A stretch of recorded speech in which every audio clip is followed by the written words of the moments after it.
Hey, Chris, my man, it's so nice to have you on the show today. How are you doing? I am doing great, and it's great to be here. Beautiful, beautiful. I love that. And it's so nice to have you on the show too. Thank you so very much for being here. And you see, oftentimes, Chris, I love to thank my guest for two things, all right? And I do this so often to the point where it has become an anthem for me. So, firstly, Chris, I want to say thank you so, so very much for investing in yourself. You see, you are on this platform right now because you invested in yourself. And oftentimes, Chris, I love to make reference to the amazing mango tree. You see, some months back, I was on a particular road, and just by the roadside, Chris, there was this tall, unattractive mango tree. And I use the word unattractive because the mango tree's got no mangoes on it, and the leaves were all dry. So I just walked past it and I went my way. But you see, Chris, just recently I was on that same road. And this time around, a lot's changed about the mango tree. You see, the mango tree caught my attention pretty good from a distance. And immediately I got the urge to move so close to it, of which I did, and it wowed me. Because now the mango tree's got a lot of mangoes on it, beautiful green leaves and healthy branches, and not just mangoes now, Chris, but ripe mangoes. It was such a beautiful moment that day. I was so excited. A special moment at that. You see, I was so excited. The folks around me was asking, "What the hell is wrong with you, Elisha?" I said, "No, no, no. You can't understand this stuff. I know why I'm feeling this way. What a great transformation!" You see, it was such a beautiful moment. Here is my point: the fact that you dedicated your time, energy, and resources to becoming the amazing Chris that you are today. That alone has made it really impossible for me to skip you. And that's why you got the request from me to be on the show, because I was attracted to the fruit of all that you're doing, your philosophies, your insight, the impact your work is having, how you're offering your solution. These stuffs are beautiful. And just before I sent you that request rather, I said to myself, I've got to benefit from these beautiful things Chris is doing, not only me now, but even the audience. And here we are today with the amazing Chris. Thank you so very much, Chris, for doing that yourself. And secondly, thank you for saying yes to the invite, because if you had said nope, there was nothing Elisha could do about it. Thank you so much, my man. So I want to thank you, and I just want you to know that, like, I have mango almost 5 times a week, and I would never ever look at mango the same again. And that's I promise you. Like, so I'm going to think about you when I'm having a mango. But it's so phenomenal the analogy that you gave, because I think that sometimes we walk past things that can feed us and has so much potential when it's flourishing because it doesn't look like how we think it should. And sometimes, whether it's a mango tree or a person or anything, most things never reach their full potential because people don't give them the attention that it needs, and people don't have vision to see what it can be, and they only look for what it is right now. And I really believe that so many, like, gifts, talents, secrets, treasures, they all lie in the potential of what something can be instead of what it is now, because not all of us, whatever we are today, there is an opportunity for us to be so much more than that later on if we see that potential within ourselves, and for other people to see it within us as well. So I thank you for that analogy. Beautiful. I love that perspective. That's a great one. And I got that. So let's get started, Chris. You see, I'm quite excited to have you on the show today for two reasons. Firstly, my interest in knowledge seeking.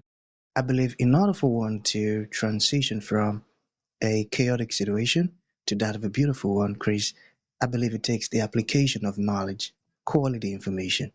And you see, Chris, ever since, and not just knowledge now, but the application of it.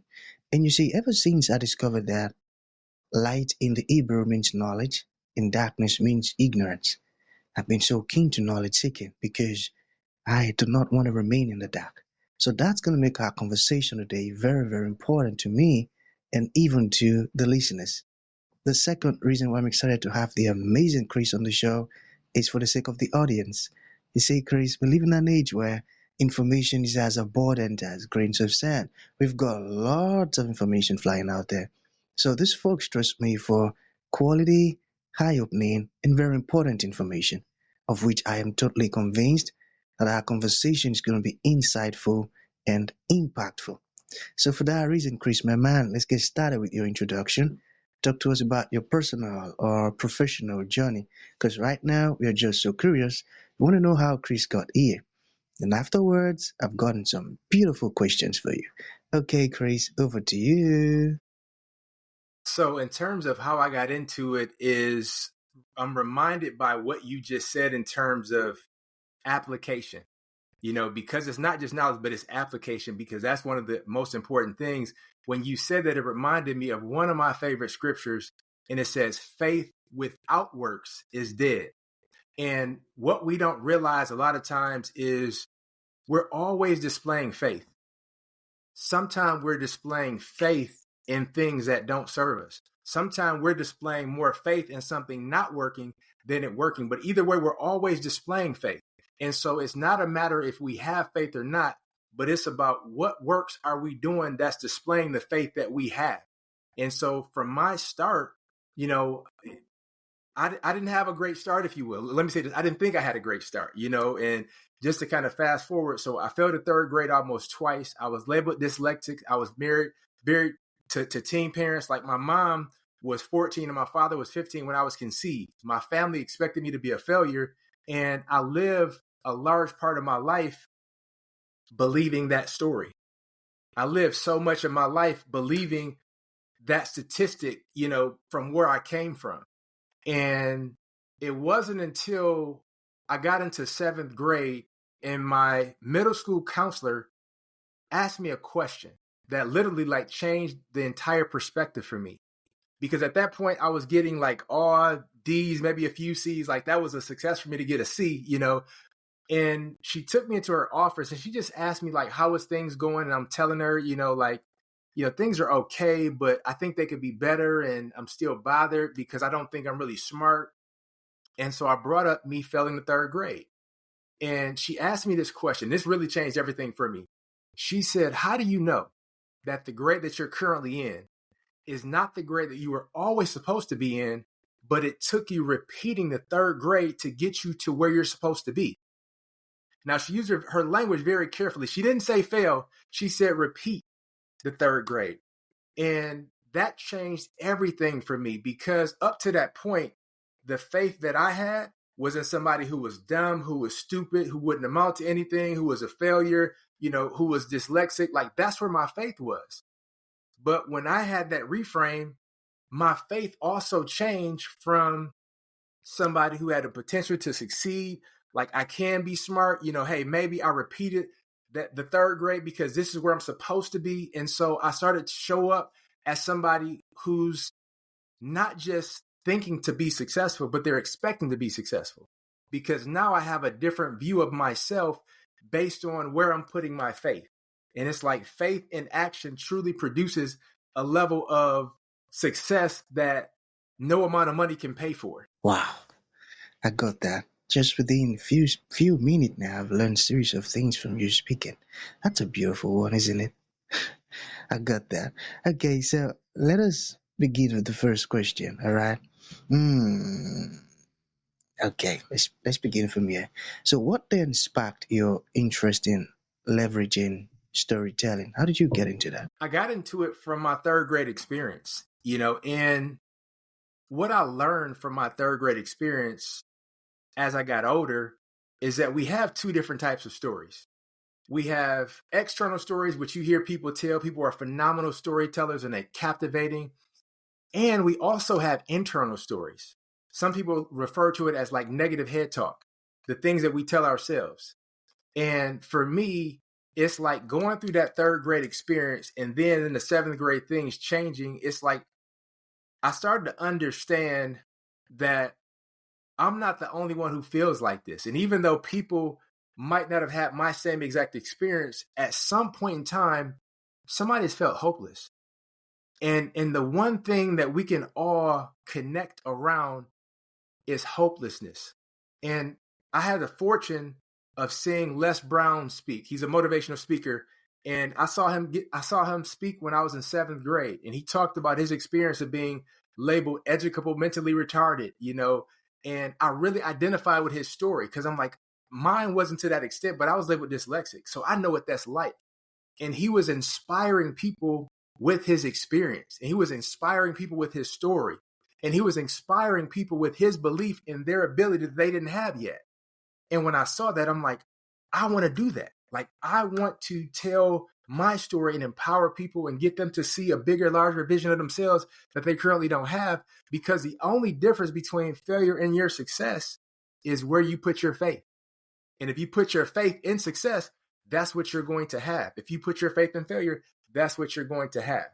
And so it's like, for me, that entire experience really taught me that what you expect is what you experience. Powerful words. The only difference between failure and success is where you put your faith. Hmm. That's I right. got that. I got that. So, okay, I'm still curious about the storytelling aspect. What do you like most about storytelling? The one of the things that I like most about storytelling is the ability to influence people who even have their defenses up. Because there's, like, whether you're using stories to sell a product, whether you're using stories to sell your husband or wife, whether you're using stories to sell your children, whether you're using stories to sell yourself, because sometimes we have to sell ourselves. But it's like when a story is told effectively, it can actually infiltrate and influence people in a positive way, even if their defenses are up. Because most of humans, like, we can't resist a well-told story. And sometimes when stories are told, it gives people the ability to see themselves in somebody else without feeling attacked themselves. Like when you think about somebody who cusses a lot, somebody can tell the story, in the Bible about Peter.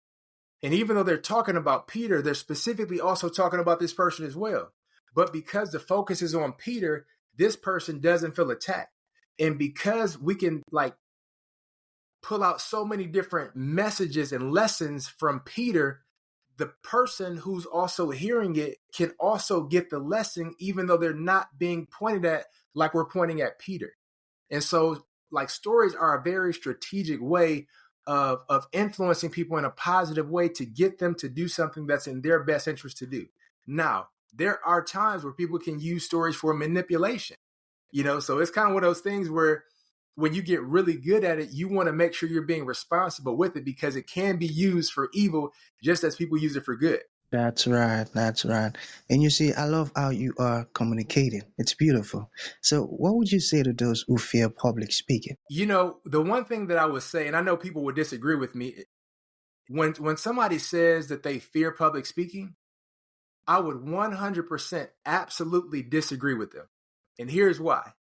Because if you take any person in this world, and if they have a best friend or they have a mother or a father or like a really good friend or sibling, somebody that they trust with everything in their life, and you put those two people in a public setting and they're having a conversation and it's just those two, the person who says that they fear public speaking, that's exactly what they're doing. They just have an audience of one. So here's the reality. When people say that they fear public speaking, they don't really fear public speaking. What they really fear is saying the wrong thing and being judged for it. Because when you're talking to somebody who's a best friend, when you're talking to a parent, and there is no risk of you doing or saying anything wrong, you don't have any fear of what you're saying. Because you're speaking to somebody who you're 100% comfortable with. So if you took those two people and you put them in a public setting, they don't fear public speaking. They just fear saying the wrong thing. And so often people just fear saying the wrong thing. It's not really a fear of public speaking. Hmm. I think I got that. And that's quite deep. I love that perspective. Okay. So, let us talk about business owners. What is the biggest mistake you see business owners making? I think one of the biggest mistakes that a lot of business owners are making is that they're trying to serve somebody who don't want to be served, and they're trying to sell something that people don't want to buy. And so often, like, business owners, because I've had a lot of businesses that have succeeded and they have failed also. And they typically fail when I come up in my mind what I think is a good idea for people. And it's like business owners, because they're in their own mind, and sometimes they convince themselves that what they're doing is right and people are going to love it. That's not where you do market research. And they typically do market research inside themselves. But the only way that you can really know what your clients or customers want is by going to the market, going to them, and they're going to tell you exactly what they want. But so often, one of the biggest mistakes that people make is that they do market research inside and they sell things that they think people want, not things that they know people want. Got that. I got that too. Okay, so um, back to storytelling. Can storytelling finance one's life dreams?